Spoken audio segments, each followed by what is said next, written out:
The First Blackfyre Rebellion ended at the Red Grass Field.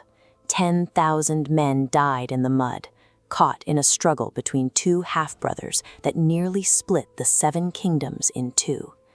For 14 years, the realm lived in the shadow of that violence, expecting any sequel to be an equally massive clash of armies and Valyrian steel. But history has a wicked sense of irony. The Second Blackfyre Rebellion featured no grand charges or heroic sacrifices. It ended with a quiet arrest and a humiliated pretender. On paper, the rebels were prepared. They had a fortified castle at Whitewalls, a royal claimant known as the Fiddler, and a petrified dragon egg to serve as a symbol of their divine right to rule.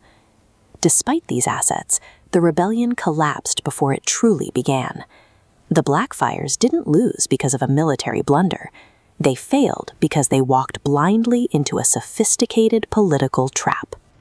In 212 AC, Lord Ambrose Butterwell invited the realm to Castle Whitewalls for a wedding. Beneath the surface of the tourney, however, he was hosting a secret summit for lords who had lost their wealth and lands fighting for the Black Dragon. These men were desperate. Stripped of their titles and punished by the crown, they were looking for any reason to draw their swords again. Their hope rested on a man calling himself John the Fiddler. He was actually Daemon II Blackfyre, a man who ignored military logistics in favor of his dragon dreams, prophetic visions he believed were infallible. Here's the rebels' fatal logic. Daemon dreamt a living dragon would hatch from a stone egg at Whitewalls, providing the divine mandate to seize the Iron Throne. Conspirators rigged the tourney to award Daemon the egg, using this symbolic hatching to launch their invasion. Imagine you are one of these lords. You are being asked to risk your family's total extinction on the hope that a stone will turn into a beast because a young man had a dream. By relying on a literal interpretation of a prophecy, the rebels became predictable. They turned their entire conspiracy into a script that a clever enemy could read and edit. The plan began to fracture the moment the dragon egg was stolen from its vault.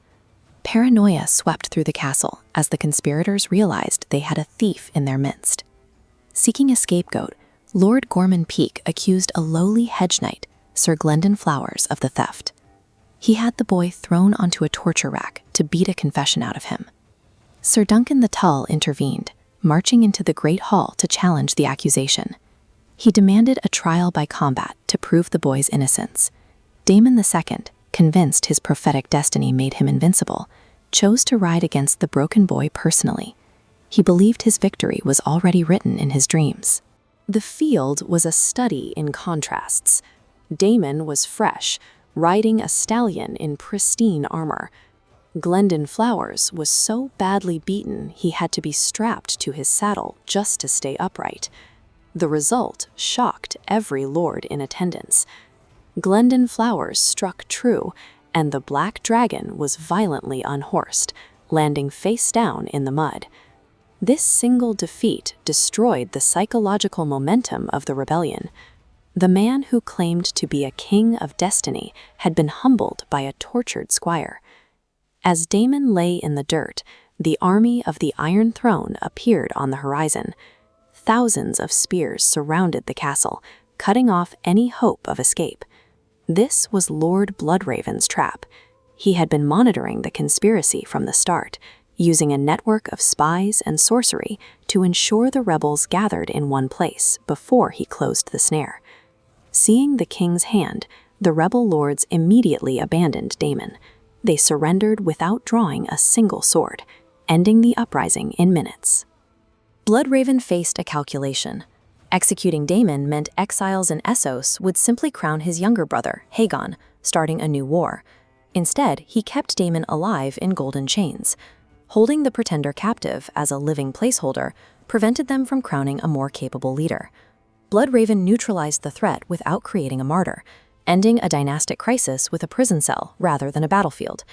In the aftermath, Bloodraven revealed a final irony to Duncan Egg. Daemon's prophecy hadn't been a delusion. A dragon really had hatched at Whitewalls. The dragon was Egg.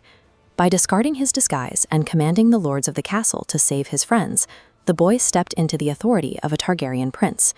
With the rebellion over, Dunk and Egg ride north toward Winterfell. They are heading into a brutal winter and a vicious succession crisis following the death of Lord Baron Stark. The events at Whitewalls taught Egg that a crown is defended with spies and cold calculation as much as with lances.